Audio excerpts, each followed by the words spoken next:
Open letter to the Inspector General of Police, Kayode Egbetokun. My dear IGP, arrest Nyesom Wike now with a warrant of arrest.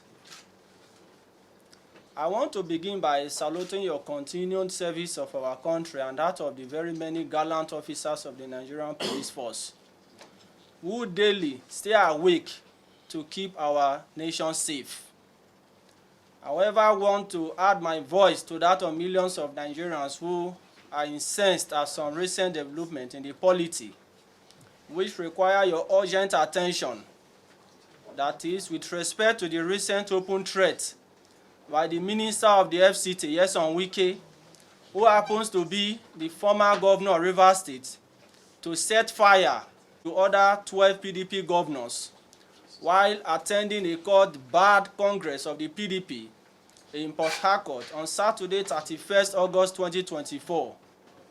There is a High Court ruling in Port Harcourt in suit number PAC/2282/CS2024 against that exercise. Instead of vacating that ruling through an appeal, Nyesom Wike's group went to another court of coordinate jurisdiction in Abuja and got a ruling to hold the Congress. This is a completely wrong court process and should not be allowed to stand. For as long as the first court ruling is persisting, the PDP Congress held by Wike and his men remain a nullity. During this illegitimate PDP Congress, without caution and self-restraint, Wike openly voiced that he will ensure that the other governors do not have peace in their states for their support for the incumbent Rivers State Governor, Sir Fubara, his SY protege, with whom he is having a running battle.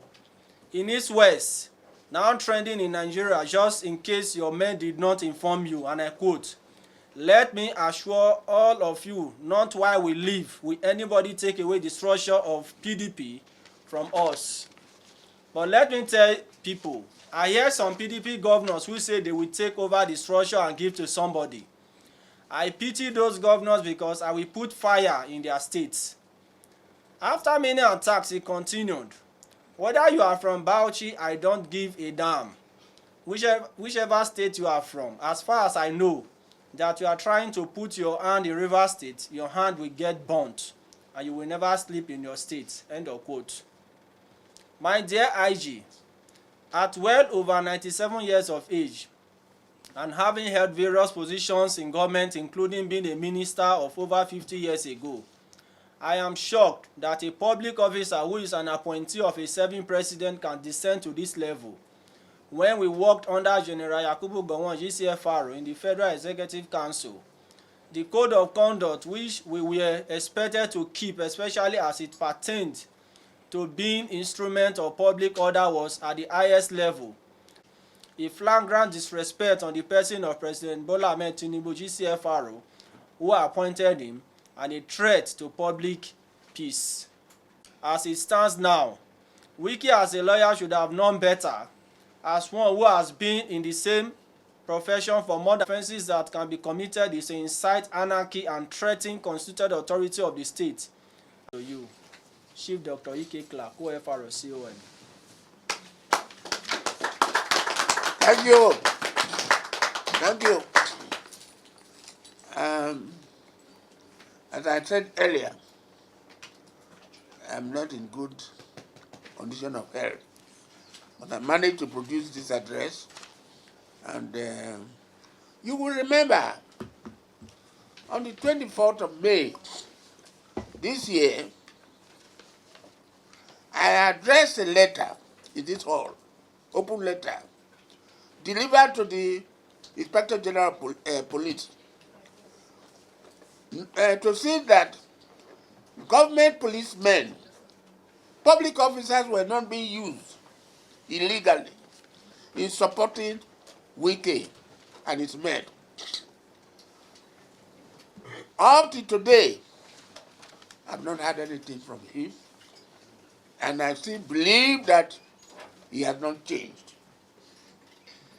That's why I said he should now arrest him with warrant And because Wike believes that the only person in this country today that's above him is Mr. President. He's free to insult anybody, to do whatever thing he likes. But if you go with a warrant of arrest, he will not be able to escape from it. Well, everything I wanted to say about the Inspector General of Police has been said there.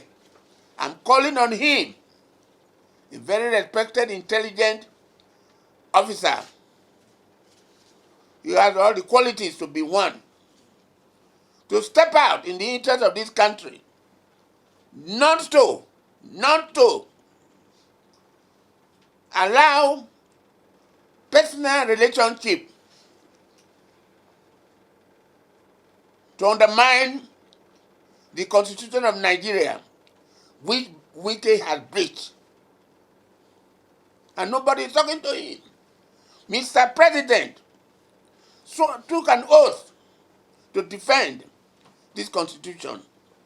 But today, he's having himself alone cannot breach the Constitution of Nigeria because Section 1 of the Constitution is very clear on that. Every decision of the Constitution binds everybody, every authority, including Mr. President.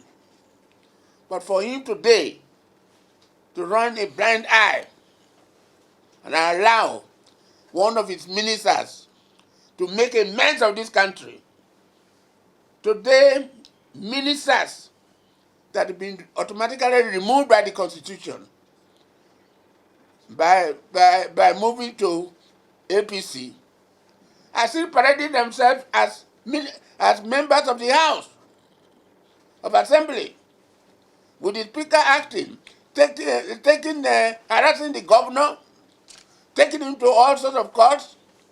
Today, Wike is controlling all the judiciary. He does whatever. He had one judge, Motoshaw, who is giving all the decisions. But the situation is very clear. Section 109 of the Constitution is very clear. PDP is intact. PDP held its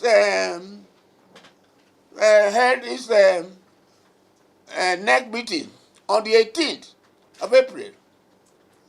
Wike attended. Governor Fubara attended. The chairman of board of trustees attended. The acting chairman attended. So where is the breakage? The secretary attended. But today, Wike is saying that they are still members. What have they done? They now said that the 27 members did not properly resign from PDP.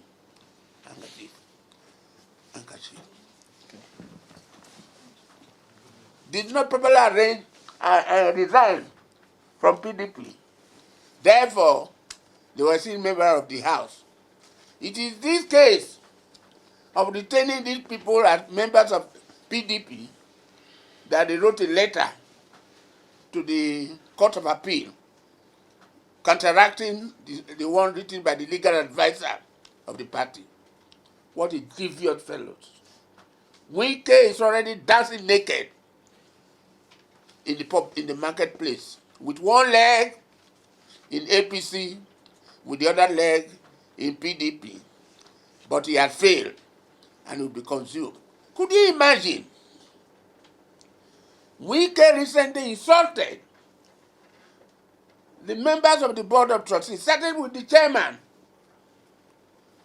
Senator Wambara, who was number 3 man in Nigeria during Obasanjo's time, was the president of the Senate. When Wike was in school, he was just doing some little jobs. He called him after that conference meeting. The chairman of the board of trustees, Wambara, stood up to make a speech at the next meeting that they should look into all cases of infringements, people around the party. 5 days after, Fubara received a letter written in red ink by Wike to him. And he said, Fubara, Haba, how would your late wife feel now that you are embarrassing yourself and that of your family? You are a disgrace to your generation.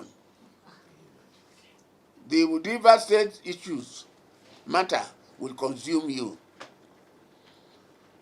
in writing. And I've already succeeded. Recently again, I encouraged them to meet the governor in River State, and they did.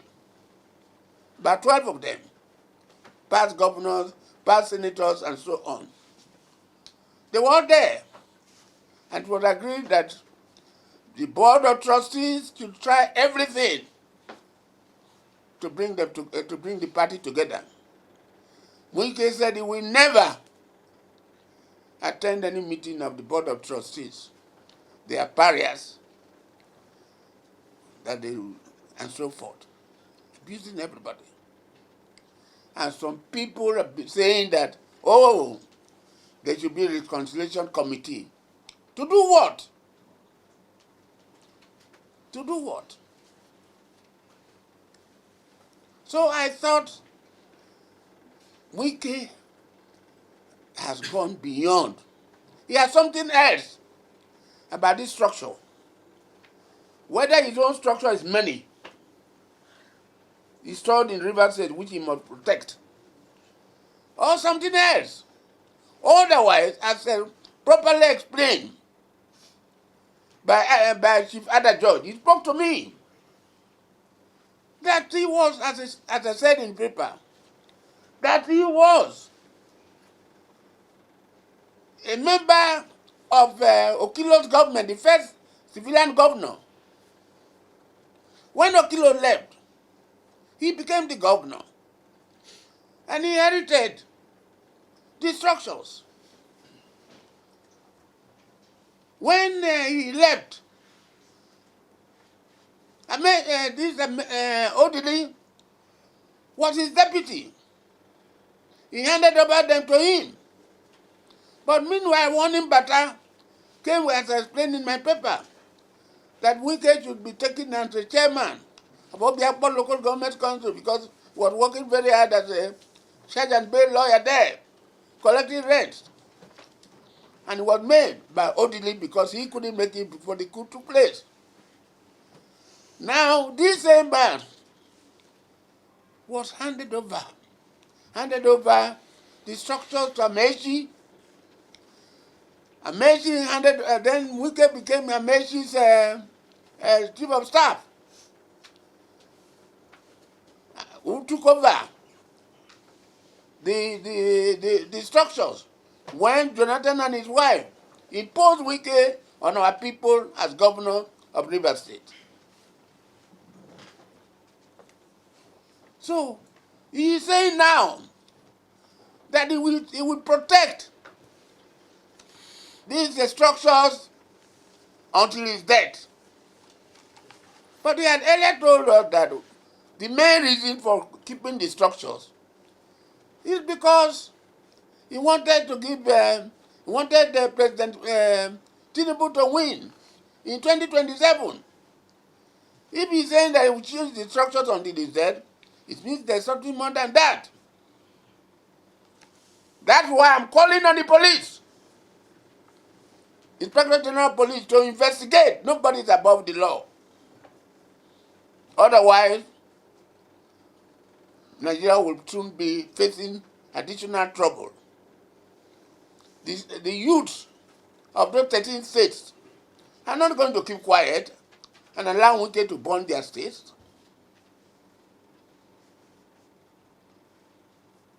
And then once again, I'm calling all the people who says that Fubara is the leader of PDP in River State to come out. Particularly those that are mentioned, the Secondus and others, who used to sit with Wike, dine with him, eat with him, compromise every aspect of the state with him. To lead, come out. Get people to follow the governor. Otherwise, it's not enough to say, who is Wike? So, I'm appealing to everybody in the River State. Organizations, come out and stand by the governor.